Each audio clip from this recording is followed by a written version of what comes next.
오늘 밤은 감사특별 특세 21일 제13일째 내일 토요일 아침에 나눌 내용을 이 밤 기도회 때 나누게 됩니다. 오늘 말씀의 제목은 주님과 동행하게 하심을 감사합니다 라는 제목입니다. 여러분 한 주간 반 동안 약 2주간 동안 감사 훈련을 받으셨죠? 감사 프로젝트에 참석해서 감사의 말씀을 듣고 감사를 고백하고 기도하였습니다. 또 감사 문자를 보내고 또 매일 감사 제목을 적고 자 이런 프로젝트를 통해서 여러분의 마음에 이제 감사해야 되겠다 그런 마음이 드는 거 여러분 감사하십시다. 그래도 또 잘 안 될 때가 있어요. 하루아침에 이 습관이 바꿔지는 것은 아닙니다. 자꾸 반복해서 감사합니다 하다 보면 불평 원망의 말은 줄어들고 그러다 간혹 또 불평 원망이 나오면은 빨리 깨닫고 또 감사로 돌아가면 됩니다. 자, 한번 따라해 보실까요? 불평 원망한 것도 감사합니다. 불평 원망하면 안 되잖아요. 그것도 하나님 앞에 맡기는 믿음으로 감사를 드리는 겁니다. 불평 원망한 거 좋아서가 아니라 내 힘으로는 안 된다는, 그래서 주님의 도우심을 구하고 성령님의 역사를 바라는 그런 고백이 감사합니다라는 것입니다. 다윗은 점점 강성해져 갔다고 사무엘하 5장에 그렇게 기록을 하고 있습니다. 다윗은 점점 나라도 강성해지고 또 전쟁하러 가는 곳마다 이기게 하시고 이웃 나라들을 정복하여서 강성해져 갔어요. 어떻게 그렇게 될 수 있을까요? 그 말씀의 이유가 만군의 하나님 여호와께서 함께 하셨기 때문이라는 것입니다. 여러분 주 하나님이 나와 함께 하심을 우리 감사하십시다. 주님이 홀로 역사하시는 것이 아니고 우리와 동행하여 우리와 함께 연합하여서 주님 일을 이루어 가시는 것에 대해서 우리는 감사해야 합니다. 자, 우리는 세상 사람들과 다르게 하나님의 자녀로 택함받고 구원받았어요. 천국 백성으로 삽니다. 그래서 이 땅에 사는 동안에도 나 혼자 사는 것이 아니고 나를 불러주시고 나를 위해 고통당하시고 나와 함께 하시는 성령님과 함께 동행하며 걸어가는 삶을 살게 되는 것입니다. 우리 혼자는 외롭습니다. 나 자신은 한계가 있습니다. 나는 연약합니다. 그런데 하나님이 전능하신 하나님이 나와 함께 주신다는 거예요. 그거 우리는 감사해야 합니다. 그래서 염려를 맡길 수 있고 내가 고민하고 내가 걱정하는 것에 빠져 있지 않고 빨리 정신 차려서 내가 염려할 건 내 것이 아니지 하나님께 맡기는 거지. 또 정말 눈앞이 캄캄하고 길이 안 보이고 앞이 캄캄할 때 내가 고통당할 것이 아니잖아요. 내 앞길을 하시고 내 앞길을 열어주시는 하나님께 맡기고 감사하는 것입니다. 항상 감사하는 삶을 살아가려면 주님과 동행하는 삶을 살아야 합니다. 나 혼자는 힘들어요. 그래서 불평 원망할 수밖에 없어요. 그런데 주님과 동행하는 삶을 살면 우리는 감사할 수 있습니다. 여러분 이 기도에 오실 때 혼자 오신 것이 아니고 주님과 함께 하신 줄 믿습니다. 이 기도의 자리에 나 혼자 앉아 있는 것이 아니고 하나님이 성령님으로 이 자리에 임재하시고 우리 가운데 역사하십니다. 그래서 우리는 주님 안에 거하고 주님 말씀을 믿고 성령을 따라 행하면 성령을 따라 살면 감사를 잃어버리지 않게 됩니다. 그런데 감사가 잘 안 될 때는 정말 내가 주님과 동행하는 삶을 살고 있는가 하면서 뒤돌아보면 됩니다. 여러분 오늘 감사를 많이 하셨습니까? 감사 반대를 많이 하셨습니까? 80, 90%는 감사하셨죠? 그런데 1, 20%또 불평, 원망이 나왔어요. 그럴 때 내가 주님과 동행하는 삶을 못 살았구나. 주님과 함께하고 주님과 동행하면 우리는 기뻐하게 되고 평안을 누리고 감사하지 않을 수가 없는 것입니다. 자, 여호수아는 마음을 강하게 하고 담대할 수 있었습니다. 그것이 오늘 본문 여호수아 1장 9절의 말씀입니다. 다시 한번 보실까요? 다 같이 읽겠습니다. 내가 네게 명령한 것이 아니냐. 강하고 담대하라. 두려워하지 말며 놀라지 말라. 네가 어디로 가든지 네 하나님 여호와가 너와 함께 하느니라 하시니라. 예, 여러분, 우리는 강하고 담대할 수 있습니다. 예, 두려워하지 않고 놀라지 않을 수 있습니다. 왜 그렇습니까? 어디로 가든지 누가 함께 하세요? 하나님, 창조주 하나님, 능력의 하나님, 전능하신 하나님, 사랑의 하나님. 무슨 일이든지 이루지 못하실 일이 없는 하나님이 나와 함께 하시는 것입니다. 이 하나님을 의식하고 살면 우리는 걱정할 것이 없어요. 마음에 평안을 누리며 삽니다. 그러니까 감사할 수가 있게 되는 것입니다. 여러분, 감사를 하며 살면은 우리는 그 어떤 것도 할 수가 있습니다. 어떤 데 우리는 난 못하겠어. 해도 안 돼. 그래서 포기하고 절망할 때가 있지 않아요.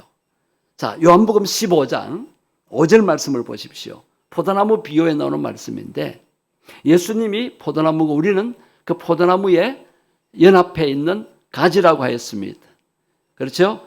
나는 포도나무에 너희는 가지라. 그가 내 안에 내가 그 안에 거하면 사람이 열매를 많이 맺나니. 자, 그 부분 나를 떠나서는 너희가 아무것도 할 수 없음이라. 포도나무 가지가 몸체를 떠나서는 아무 열매 맺을 수가 없어요. 자, 이 비유입니다. 우리가 예수님 떠나서는 하나님 떠나서는 아무것도 할 수가 없는데 그걸 역으로 생각하면 우리는 주님께 붙어 있으면 주님과 함께하면 아무것도 할 수 없는 것이 아니라 모든 것을 할 수 있게 됩니다. 네. 나는 한계가 있어요. 나는 약해요. 힘이 부족합니다. 그러나 주님이 함께하면 우리는 무엇이든지 할 수가 있습니다. 네. 아이고 나는 못해요. 나이도 많고 힘도 없고 바쁘고. 주님이 함께 하시면 아무리 바빠도 주님이 함께 하시면 힘이 없어도 주님의 능력으로 감당할 수가 있습니다. 문제는 나 혼자가 아니라 주님이 함께 하시고 도와주신다 하는 그 믿음이 중요한 것입니다. 그 다음에 주님이 함께 하시면 우리 기도를 응답받을 수가 있어요. 자, 요한복음 15장 그 다음 절 7절입니다. 7절 말씀 보십시오. 너희가 내 안에 거하고 내 말이 너희 안에 거하면 무엇이든지 원하는 대로 구하라. 그래야면 어떻게 하신다고요? 이루으리라. 응답해 주신다는 거예요. 예, 무엇이든지 원하는 대로 구하십시오. 예, 성령께서 우리를 도와주셔서 나는 내 마음대로 구하는 것 같지만 성령님이 도우셔서 주님의 뜻대로 구하게 해 주실 것입니다. 자, 어떻게 하면? 주님과 연합하면, 주님과 함께 하면은 주님의 뜻대로 구할 수 있고 응답받을 수가 있습니다. 이 밤에 기도할 때 여러분 혼자서 힘들게 부르짖는 게 아니에요. 내 기도를 성령님이 도와주십니다. 우리 기도는 누구 이름으로 하는 거예요? 예수님 이름으로. 예수님 이름으로 하기 때문에 응답이 약속되어 있습니다. 내 기도를 부처나 어떤 우상 앞에서 합니까? 누구에게 하는 거예요? 전지전능하신 온 세상의 주관자이신 하나님께 하는 것입니다. 그럴 때 놀란 응답의 역사가 일어나게 되는 줄 믿습니다. 그 다음에 감사하면 어떻게 역사를 이룰 수 있느냐? 어떻게 주님과 동행하며 감사하는 삶을 살 수 있느냐? 사명에 감사할 때요. 마태복음 28장 20절 말씀입니다. 우리가 잘 아는 말씀입니다. 내가 너희에게 분부한 모든 것을 가르쳐 지키게 하라. 이 말씀은 예수님이 제자들에게 주신 사명입니다. 사명. 볼지어다 내가 세상 끝날까지 너희와 항상 어떻게 하리라? 함께 하신다. 언제까지 함께 하신다고요? 세상 끝날까지. 여러분, 우리가 예수님이 맡기신 복음 전도의 사명을 감당하면 세상 끝날까지 항상 함께 해주신다는 약속의 말씀입니다. 예수님 지금 이제 부활하신 후에 하늘나라로 성천에 갔습니다. 우리가 있을 처소를 예비하러 가세요. 이 땅에 안 계세요. 그런데 이 말씀이 무슨 의미입니까? 세상 끝날까지 내가 너희와 항상 함께 있으리라. 예수님 가시는데요.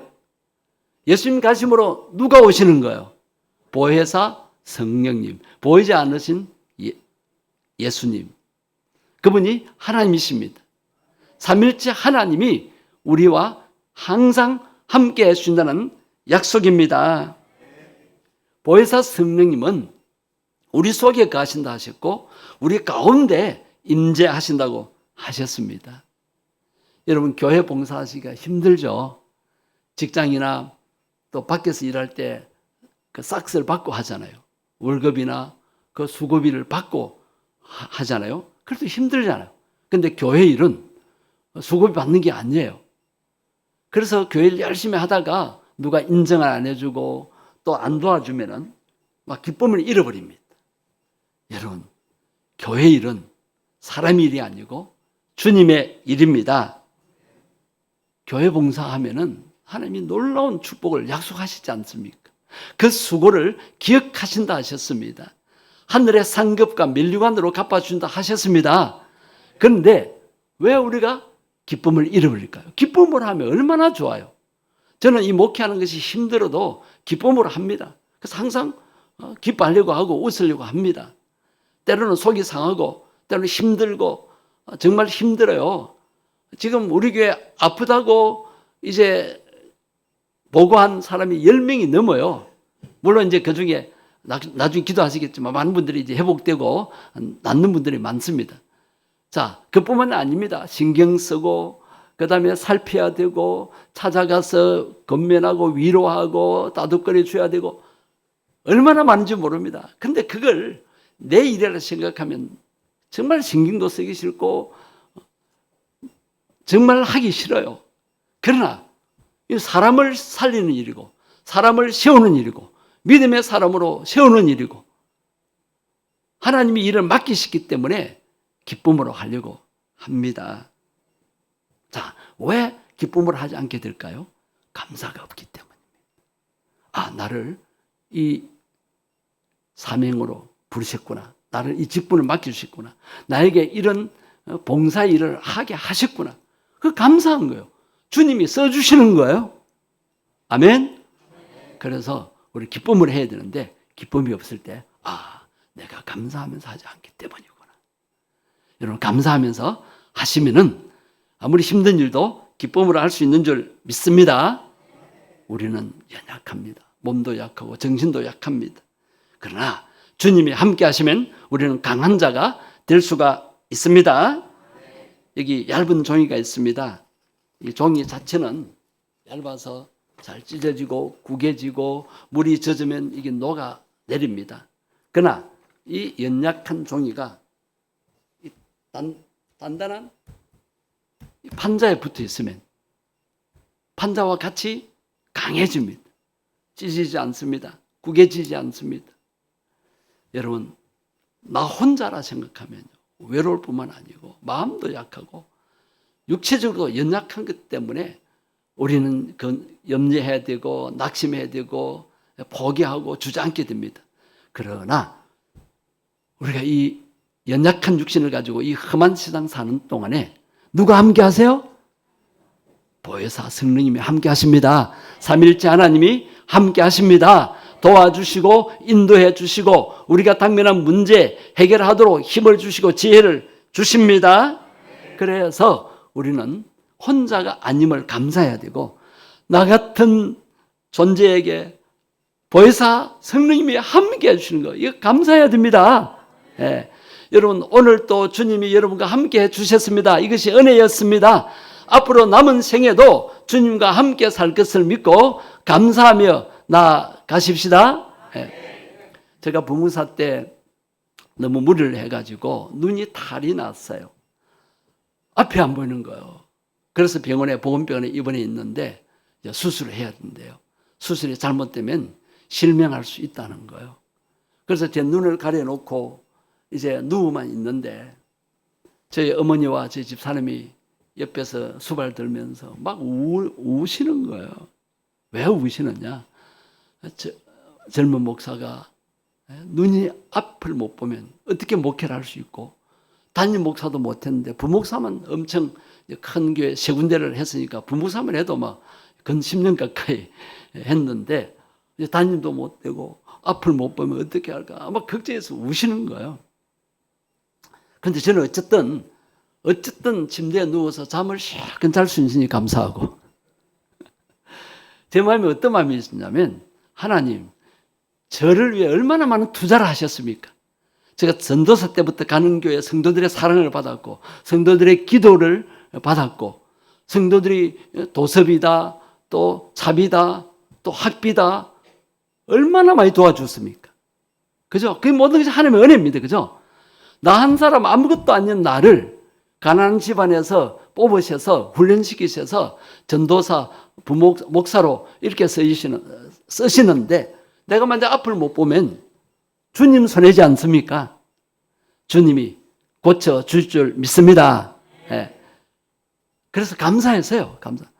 그때 제가 그 교회에서 감사를 많이 가르쳤어요. 제가 전도사 때부터 이 범사에 감사하는 것을 깨우치고 가는 교회마다 감사를 강조했습니다. 교인들이 이제 신방을 이제 왔죠. 우리 교구의 장로님 또 같은 교구의 집사님, 권사님들이 이제 신방을 오신 중에 부부가 왔어요. 부부가 와가지고 제가 이제 수술 받고 이제 마취해서 깨어나고 막 속이 뒤집어져 가지고 아무것도 못 먹는 거예요. 그런데 이분들이 요구르트를 사오셔서 남양 요구르트 같아. 그걸 사오셔서 이제 먹으라는데 그걸 2통을 까먹었어요. 그러니까 속이 편안하더라고요. 자, 이분들이 몇 가지 이야기를 하면서 저한테 이렇게 물어요. 목사님, 평소에 그렇게 범사에 감사하라고 하셨는데 지금 목사님 앞도 못 보고 이렇게 눈을 가리고 있는데 아무것도 못하고 침대에 누워 있는데 감사하십니까? 묻는 거예요. 그때 제가 2가지를 느꼈습니다. 한 가지는 그렇게 감사를 강조했는데도 성도들은 이런 고난의 때에 감사하는 것이 쉽지 않겠구나. 그것을 깨달았고 또 한 가지는 본을 보여야 되구나. 내가 설교를 말로만 해서는 안 되고 설교한 대로 사는 모습을 보여줘야 성도들이 은혜를 받고 변화가 되구나 하는 것을 깨달았습니다. 그래서 제가 웃으면서 집사님, 저는 감사합니다. 제가 가르친 대로 저는 좋은 일뿐만 아니라 지금까지 아이들 키우면서 어려운 일, 또 학비가 없어서 정말 힘든 일 당할 때 하나님께 맡기는 믿음으로 감사했습니다. 제가 설령 앞을 못 본다 하더라도 하나님이 나와 함께 하실 것이고 나에게 많은 투자를 하신 하나님이 손해보지 않으실 겁니다. 내 앞길을 인도하실 거고요. 또 수술이 잘 되어서 눈이 회복되게 될 것을 저는 믿고 감사합니다. 그러니까 이분들이 놀래가지고 교회 가서 우리 목사님 앞을 못 봐도 감사한데. 그래서 많은 성도들이 진짜 감사해야 되겠구나 하는 그런 분위기가 형성되었습니다. 여러분, 오늘 메시지의 핵심이 뭐냐면 어떤 상황에 있더라도 어떤 고통을 당하는 상황에 있더라도 누가 함께 하세요? 하나님이 함께. 사람들은 내 행편을 몰라줘요. 마음이 섭섭해요. 몰라줘요. 경상도 말로 본치도 몰라요. 그러나 누가 알아주세요? 주님이 알아주세요. 지금까지 함께 해주신 하나님이 앞날에도 함께 해 주십니다. 동행해 주십니다. 그 사실을 감사하십시다.